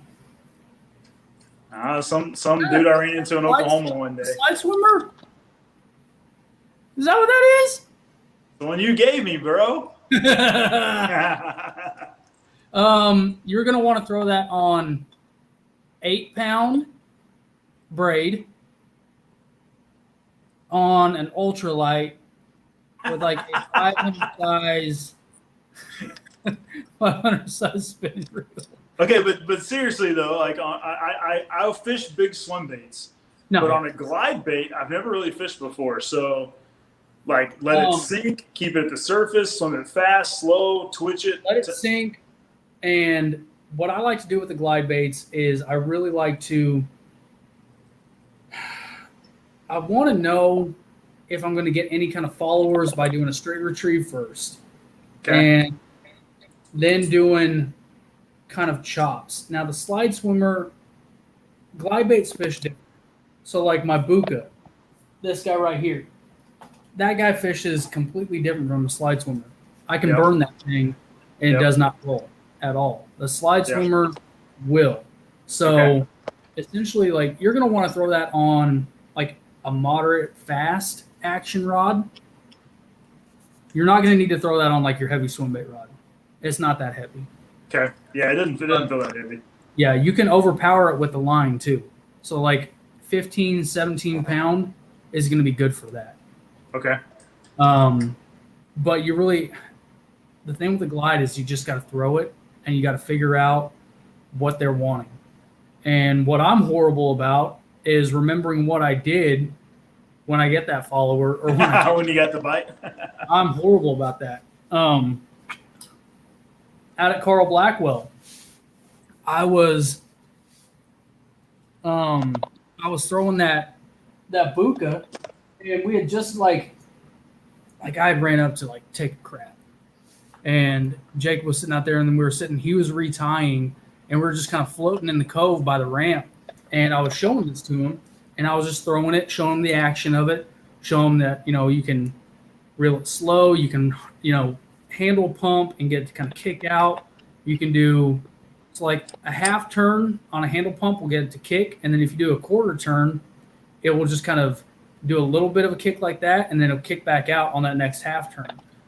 But I was doing that, and I was just kind of messing around, bringing it fast, and I looked down, and the first time it's ever happened to me that I've actually had a follower that I've seen, I was bringing it back fast. I was just working it really erratically, and I looked down, and there was like a 6-pounder that had followed it and kicked off as soon as she saw the boat. So I threw it again for a little while and nothing happened. But yeah, like you'll figure it out because slide swimmers fish completely different from. I mean, I keep talking about the Buka, but they do. They fish very different. Yeah. Charlie's in there. Appreciate that, Charlie. Digital Wells. Appreciate that. All right, let's see here. Dunbar, thank you, dude. Thank you. I'm gonna need that. Hella Bass is in here. Uh-oh. Jeremy, you know Hella Bass? Rich? I don't know. Maybe. The dude is a freaking hammer on tournaments. I tried to do my best at connecting people's screen names with their other name, and sometimes people go by different names on YouTube versus Instagram, etc. Oh man, what we're missing a lot of comments. I think I was laughing at someone a minute ago. We're talking smack right now. What kind of conditioner do you use in your beard? Okay, now I see. Now I see what it is. I don't use anything. I literally just wash it and dry it with a towel. I don't use anything. I comb it. That's it. What do you use for your beard, Jeremy? I use a razor every single day. Literally, I'll wake up early on days I fish to shave. I'm not exaggerating. Dude, no. All my friends think I'm crazy. All my friends think I'm crazy, but like stubble, because I wear a face shield, a buff every single time I'm out. But when I do, if I have stubble, it'll grab it and almost like start to mess it up. So Yeah. I just get up and shave every day. So. Yeah. I mean, and I can't wear one because then I come back with it looking like this. Or like mask beard. Mask beard's worse. So like when I get off work, my beard is looking like this. It's just this solid crease right here. It's horrible. I hate wearing a mask at work, but it is what it is. Let's see here. Dude, we've been on for an hour and a half. Draw is that? Yeah. I think I'm gonna shut it down. Got to pick the winner for this rod and reel though. I'm sitting in my garage sweating bullets for you, just so you know. I have a fan right here. I actually have a fan over there in the corner. I should turn on. You gotta have a freaking fan. As soon as Hellbass comes on, that's when I know it's time to get off. That's when I know it's time to shut it down and get out of here. I can't keep up with him. Real quick, Patrick asked about Utah. Yeah, I took the weekend off from fishing, went hiking with my wife in Zion National Park in Utah, and it was absolutely amazing. And the Airbnb, yeah, no, I knew it was you asking. That Airbnb was just the coolest, most amazing thing ever. So, anyways, yeah, we had a lot of fun. I've never been to one. Kind of weird, sleeping in someone's house. Is it? I just always feel like they put up cameras and they're watching me. I don't know. I just always feel weird about it. That's true. I know just posing the whole time in the shower. It's just it's weird. It just gets. Really I'll probably just I think that I would probably, if I were to stay in one, I would treat it like they had a camera in there, and I was like, the most memorable stay ever. That's what I'm gonna do. That's pretty much it. Oh dang. Rich, you want to come on here? I'm going to let Jeremy go. All right. Guys, y'all have a good night. It was good chatting with some of you guys. Alex, thank you for letting me hop on. And, man, hope everyone goes catch some fish this weekend. Dude, glad you hopped on. All right. See you guys. See ya. Rich, I'm going to close this down in like 10 minutes, dude. 10 minutes. I got to get these names. I'm going to copy and paste. And I'm going to freaking pick a winner, a random winner. But let's see here.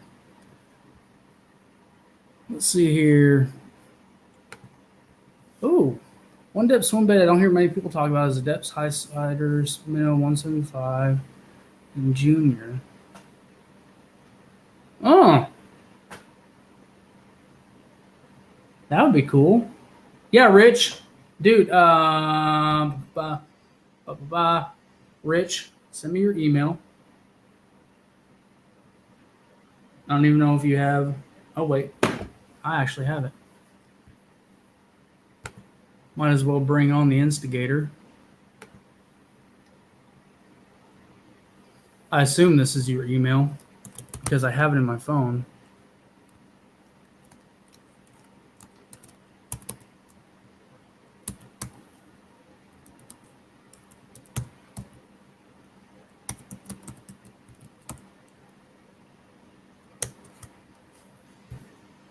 I don't know. I hate going silent there.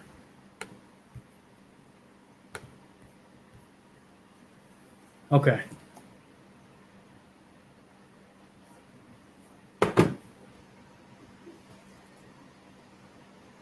Sorry, guys. Sorry. We're going to bring Hellbass on here.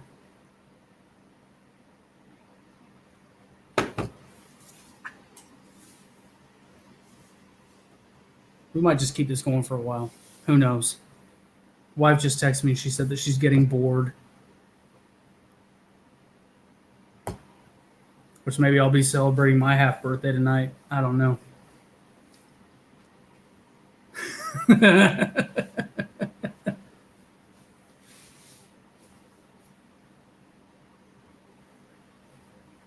Hellbass, I think I sent it to you. I know I sent you something on Instagram.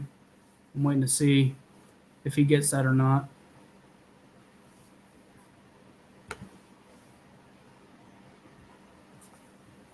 Dude, Tim agreed.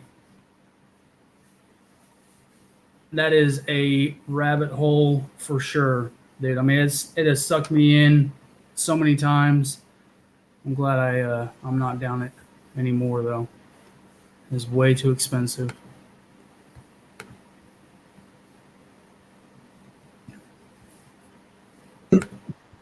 Oh, hey, dude.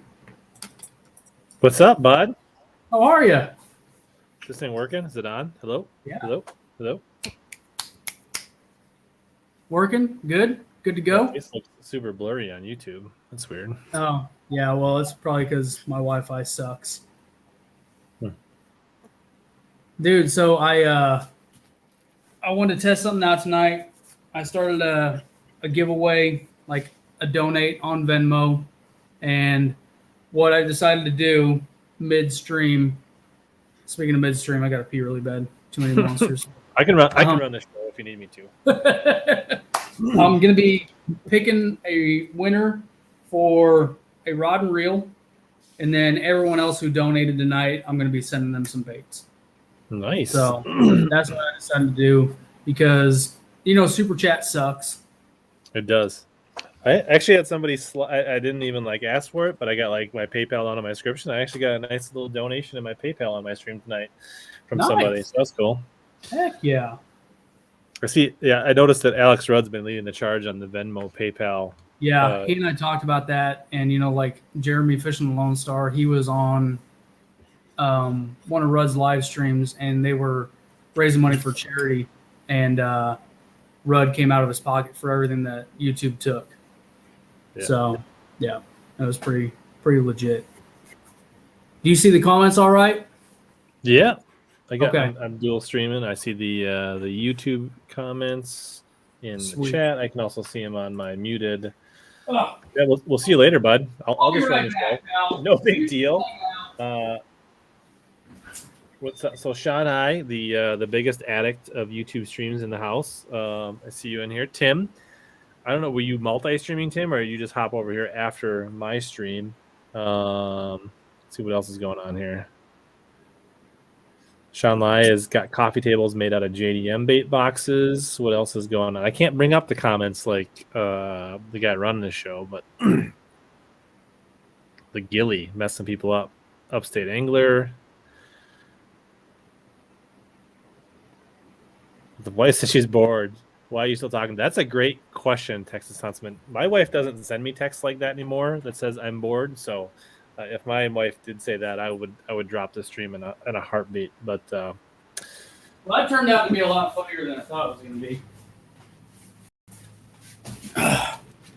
I walk in, and my wife is sitting on the bathroom floor with her head on the closet door, and I'm like. Are you okay? What happened? Yeah. Are you? My son is in the closet. Lawson, he's my autistic boy, nonverbal autistic. He's in there, and they're literally just he's grabbing her fingers underneath the door. Playing. So I might hang out for just a little bit more. How was your live stream, dude? Pretty good. So I had my as you might have mentioned, so I fished a tournament last week in lacrosse, which I got into last minute because I was the alternate and somebody had to drop out.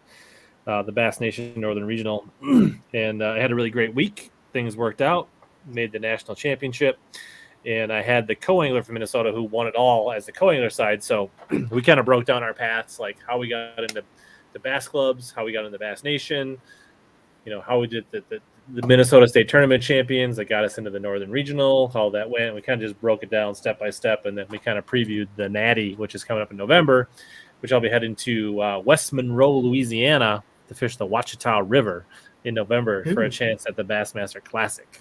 So that's freaking cool, man. Yeah, so I'm pretty jacked.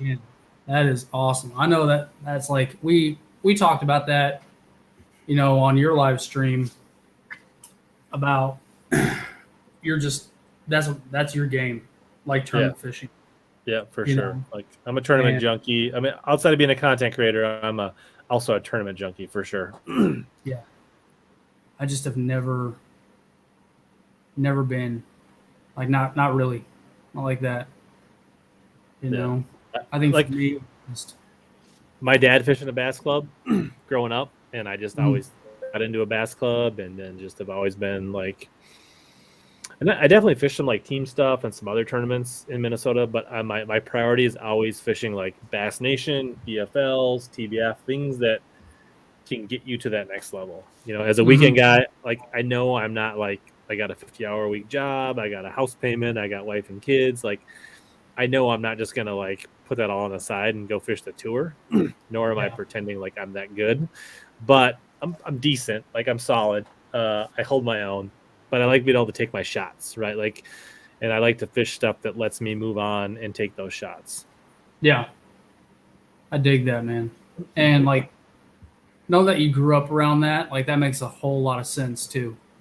You know, like for me, like I said, my dad, bless his heart, he didn't know anything about bass fishing. Nothing at all.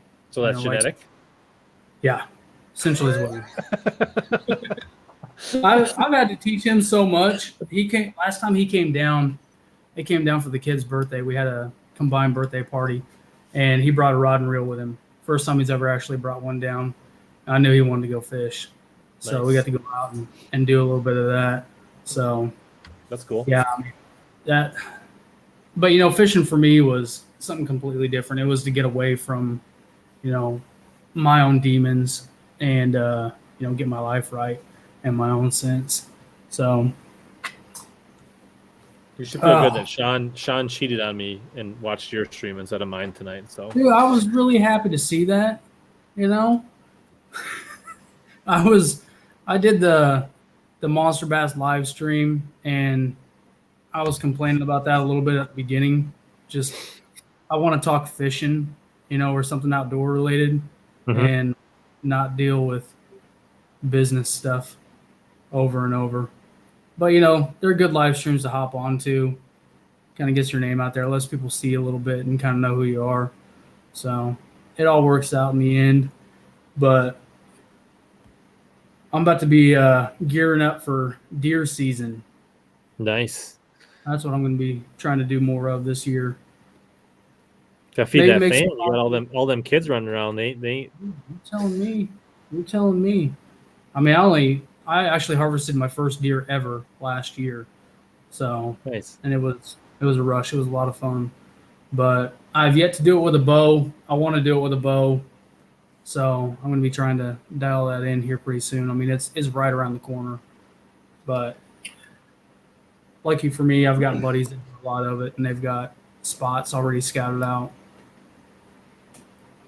Yeah, I see you, Sean. I actually got my report back from Arsenal, and that people are definitely supporting Arsenal fishing. So if you're part of that crew, Sean, I appreciate it.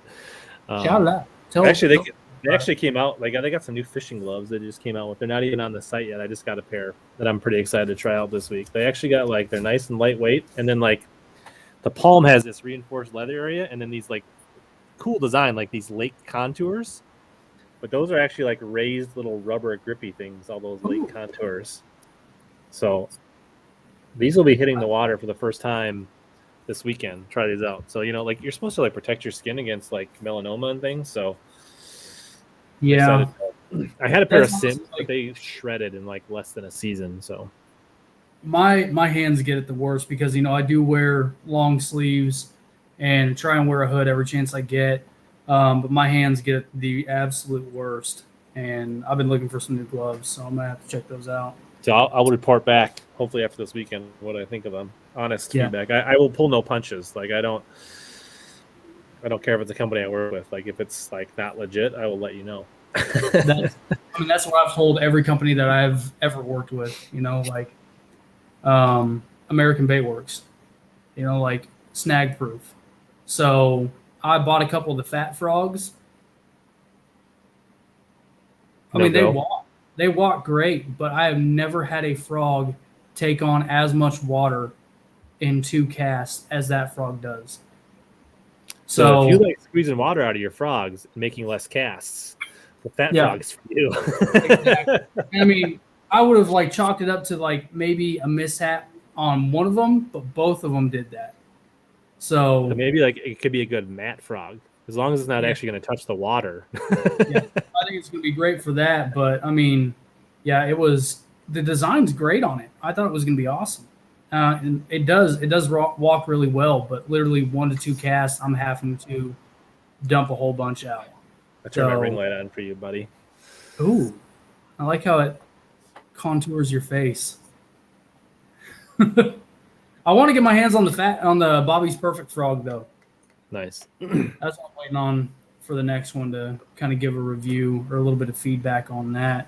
But that's why I like the Scum Frog, because it's got that hole in the back and it never takes on water.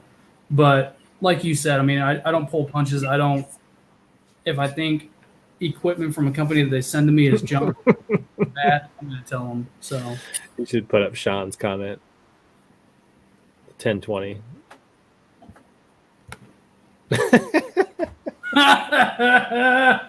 Yeah. I don't mess with those frogs at all. I legitimately, and I'm so biased too. I've never actually thrown one of their frogs. I don't know who Fat Bastard is, but I've never thrown one of their frogs because I'm just so conditioned and biased to the Scum Frog. Yeah, you're talking about deer hunting. I used to deer hunt quite a bit when I was like 13 to like 19. We always like rifle hunted. I like harvested like 7 deer in my first 5 years, and it was just like, I don't know. That's just not something I like. I've actually thought about like buying a tag for my buddies in Iowa and having them like fill it for me, and then just like getting like 200 pounds of like deer sausage sticks. But I like to eat deer, but I'm not. Hunting doesn't really do it for me anymore. I don't know. Yeah. I'm nothing against hunting. It just is not like my passion. Oh yeah, I mean, my I family get doesn't like eat it a ton. Like they would eat the sticks, but that's about it. Yeah. So I mean, I harvested a doe, and the amount of meat that we got off of her was insane, even for how small she was. I mean, we didn't waste anything. So I really like that, but I'm not like crazy avid into it like my buddies are. You know, I want to do it, but I want to harvest 1 to 2, have meat, and then get back on the water. That's what I want to do. So, does are better eating anyways. Like, oh yeah, 100%. What do they say? I feel like sight fishing is like my deer hunting. Yeah. Sean, yeah, you're gonna find. Yeah, well, I shouldn't be. Anyways, that's something I shouldn't get into. I think if you just put like the earbuds in, like the wireless earbuds, and just listen to the stream, that's okay, Sean. You just can't watch it during the rehearsal dinner. Okay, I need you to pick a number between 1 and 6. 1 and 6. 1 and 6. I'm gonna go ahead and like close down this whole raffle and get out of here. All right, let's not like here. Let's. All right, we're gonna use the coin. Okay. So, let's see. The heads will be the Bassmaster TNT. The tails will be the one with the fish on it. So, 1 through 3, 4 through 6. We'll flip the coin. We'll put tails as 3 through 6. So we'll just like flip it down and be kind of suspenseful. So we're gonna. Okay. Suspenseful, what makes it really fun. So 1 through 3. Okay. So if you're 4, 5, or 6, so we're down to 3 now. How would we pick 1 and 3? How do we do? Should we do like a rock, paper, scissors? No. That wouldn't work. I just made this more complicated. Yeah, you did. This on-air production meeting's gone sideways really quickly. All right, here we go. You know what? No. Nope. I got. Oh. But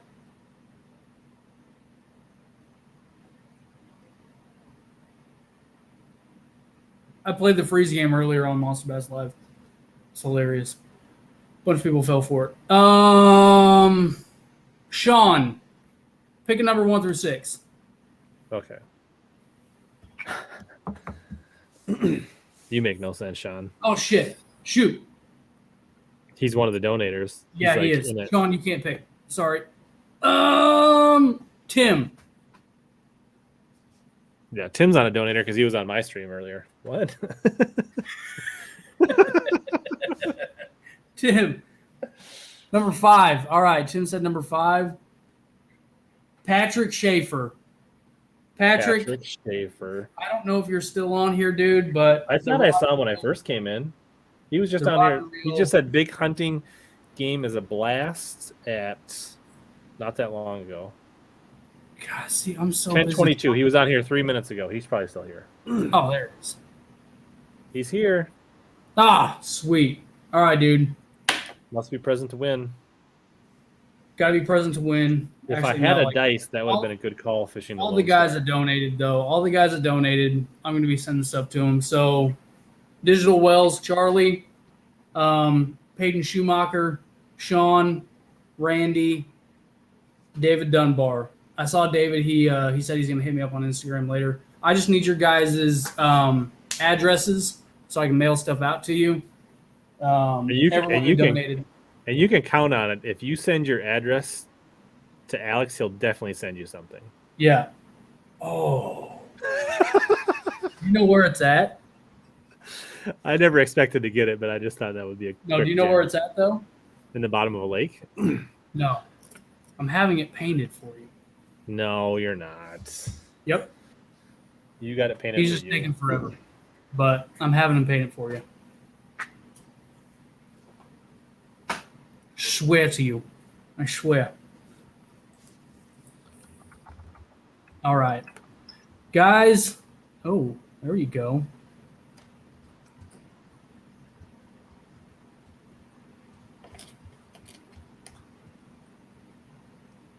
I'm going to let Sean or let Rich answer that right there. But man, this went almost for 2 hours. Yeah, I just told him he could look at a video description, but he should probably take his wife out for ice cream instead of spending money on donations. But I am sending stuff out to everyone who donated tonight. I do appreciate it, guys. Don't worry, guys. It'll be there. Yeah. For sure. I actually got dude, I had a rod giveaway a while back, and the dude has been, like, he's not hounded me once, and I have checked in with him, like, constantly. Because when I got my AC worked on, these guys broke the rod, so I had to order one and had to get it in. And it came in yesterday, so I'm getting it in the mail to him tomorrow. So, and that took way too long. So, but about himself a tiny clash. Looks like you got some clash behind you too. Yeah, I got your high-end baits. I got a 9. Baits. I got a 9. Honestly, like, this is probably, just for my style of fishing, though, this is one of my favorite baits. What's the what? That's the Joker, the DRT Joker. Do you just, like, is that just like a crank? A shallow crank? Wake. Okay. Like, literally just throw it out and reel it in, or is there... Yep. You can take the lip out and you can walk it, too. You can walk it with the lip in, but that thing has plowed through anything that I've put it up against. I mean, the thickest hydrilla, and just plows right through it. Do you think the fall coming up is like a good swim bait season, or like does it get better or does it get worse? Like, what's your opinion on the fall and the swim baits? I think jointed swim baits and smaller ones, for numbers at least. Size wise, yeah. Jointed or paddle tail. I don't think the glide bait bite is going to be. It's not going to be quite as good in the fall, because I think those fish are just going to be. I don't know why are you asking me that? You're the one who knows more about bass than I do. See, but I'm like, so like you talk, I'm like kind of the tournament junkie. It's really like I'm always. Most of my fishing is like practicing or fishing for a tournament, and it's really hard for me to pick up a swim bait and fish it during a tournament. Mm. So I play around with them a little bit, but. And then I feel like the other times when I'm out fun fishing, I always feel like the content monkey on my back, right? So like I don't want to like go out and like not get a video. So like I pretend like this is definitely the day I'm throwing a glide bait all day. And then an hour and a half later, I haven't caught one. I'm like, we're flipping jigs under docks and we're making a video. Yep, exactly that, dude. We're gonna and go like some grass. The content monkey, like that's huge, man. And I'm making some changes to the channel that I'll have to tell you about regarding that specifically. like the content and the creation and everything, and what I've been doing and what I'm doing differently, and it's like a huge weight off my shoulders. I'm loving it. I'm enjoying it again. And, I know like there's a couple lakes that I can go out to, and I know I can do a trasher pass at because I know those fish will eat.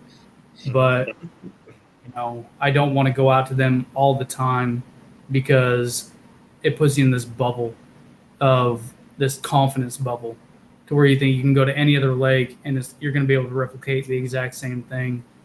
And that's not the case. So you're not publicly talking about the changes? Is this a private conversation? Or? Not yet. Not yet. Trying to keep everyone in suspense. Kind of like this crankbait video. Keep everyone in suspense. Is that like a man's or is that like a man's knockoff? Man's baby 1 minus. But like a new one? No. Well, to me. It's not like a 10-year-old bait, is it? No. Yeah. I don't think. I don't know. I gave that to me. If you watch Epic Eric, the new ones aren't any good. Oh, well, if this is one of the new ones, then he's wrong. So, anyways, I'll get into that. Ron says trash, pass, or mash. That should be new. Like, you have the trash, you have the pass, and then the ones that you literally just, like, smash. Like this is garbage. Like, boom! Like, sledgehammer. Yeah. Like, Gallagher, like 1995, like just take a sledgehammer to it. Like a fat bastard frog. Yeah.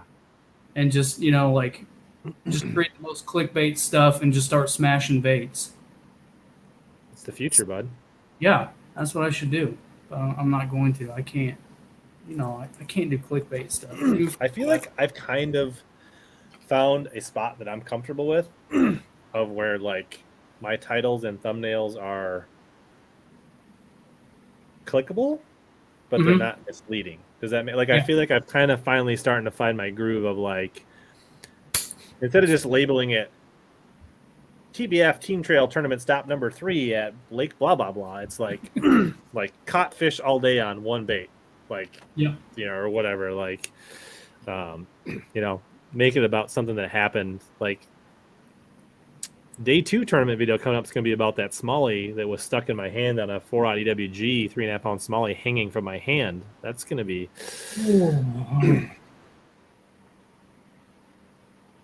Oh, yeah, that just makes me hurt. Literally, I went to belly scoop him, and I had him up, and he slid down, and the hook went right into my right there, and I had like a 3.5 pound smallie like attached to my hand from an EWG. It's good times. No. Like I saw on Swimbait Universe. Did you see that picture of that guy with the hook through the side of his finger underneath the fingernail? Oh. Did you get queasy? Do you want to pass out on Facebook? Oh no, it just made my balls hurt. Is what it was. It's just one of those things that just makes you hurt for them. So Texas Huntsman said clickbait pisses me off, but here's the thing: you have to walk that line as a content creator, because if you just put out the most straight, like, you may think clickbait pisses you off, Texas Huntsman, but how many videos do you scroll by with ordinary thumbnails and titles that don't provoke if you don't have the curiosity to get the click, nobody watches it, and it doesn't matter how good your content is. So as a content creator, if you want people to actually watch you and see a little bit of modest growth, you have to, like, dance that line and deliver, but you need to have, whether you want to call it clickbait or not, you need to have something that's clickable, intriguing, curious, like something that makes you slow down and stop. See, to me though, clickbait is literally a misleading title or thumbnail just to get you to click on it. Right. So it's kind of your definition of clickbait, but you have to toe that line as a content creator to win the click. Yeah. Kind of like, the day I almost quit, that video, that title didn't come to me until like later that day when he and I were talking, when we had actually already loaded the boat. And I was just like, I almost tapped out today.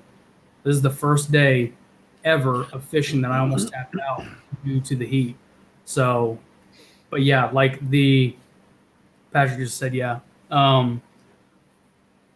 like the whole mystery fish. I can't believe this happened. And it's a buffalo carp. Something like that, you know, and the fish is completely blurred out and it's blown up and it's long armed, this freaking big. I don't know where my camera's pointing at right there, but you know, that kind of stuff.